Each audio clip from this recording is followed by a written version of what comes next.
If you've been practicing with your vacuum therapy system 15 minutes a day and have been successfully building erections, but then you remove the device from the body, the vacuum seal is broken, and you then sense that your erection is being lost, the tension rings may help you. So the tension rings are for when you build that erection that's suitable for intercourse. It allows you to maintain that erection so that you can complete intercourse. So I'm going to show you in just a moment the different levels of tension that come with the Pos-T-Vac unit.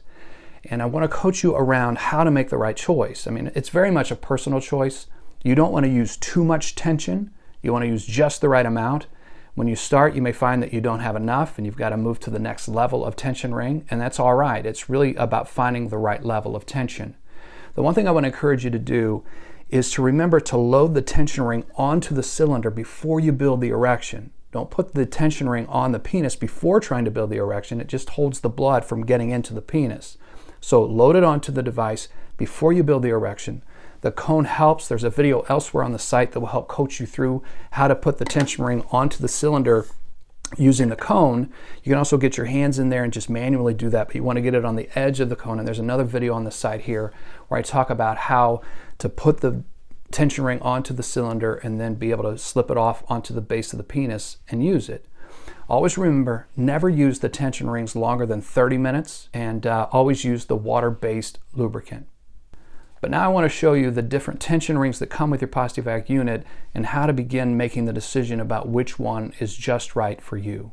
What I have here on the table are the mock rings that come with any device that is a slip device, and that's a device that you don't have to twist the cylinder. The Pos-T-Vac vacuum therapy system has both twist devices as well as slip devices. So I'll show you here a slip device is where I don't have to screw the cylinder onto the pump head. I just am able to just insert it right there and it fits.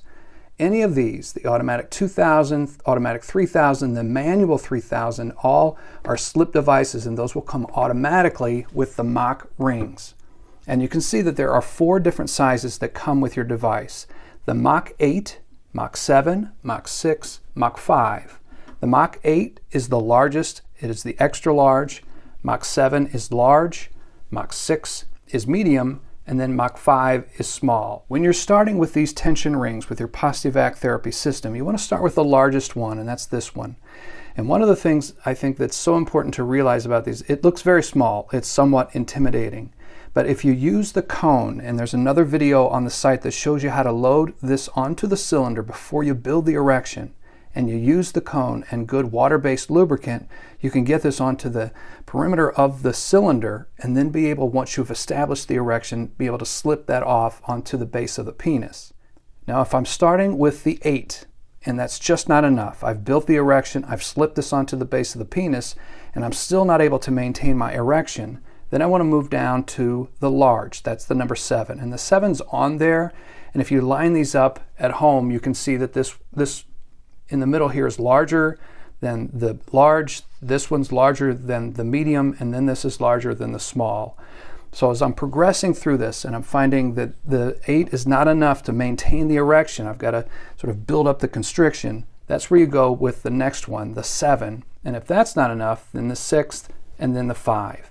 Now all of these, again, can be loaded using the cone and the loading mechanism, and they will fit onto the perimeter of the cylinder, and you'll be able to use those, and you slide those off.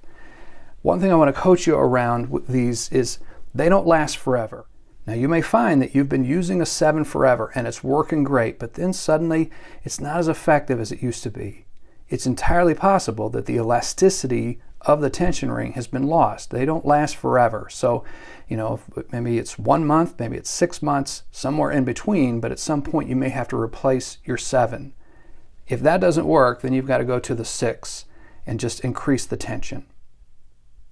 Just remember, anytime you use these, you always want to use this water-based lubricant. Protects the device, protects you, and it's good for getting it onto the cylinder, getting it off the cylinder, and then once you're finished, you just want to pull these out. Remember, never wear these tension rings longer than 30 minutes, and then pull out here and slide this off the penis and wash it up with soap and water. Choosing the right tension ring is very much about experimentation. I want to encourage you to practice with it even before you're in the heat of the moment. You need to figure it out. You want to know what you're doing before that happens. So in the same way that you've been practicing those 15 minutes a day, load the tension ring onto the cylinder here, and once you build the erection, slide it onto the base of the penis and see, is that enough? Will it hold the erection? Is it too much?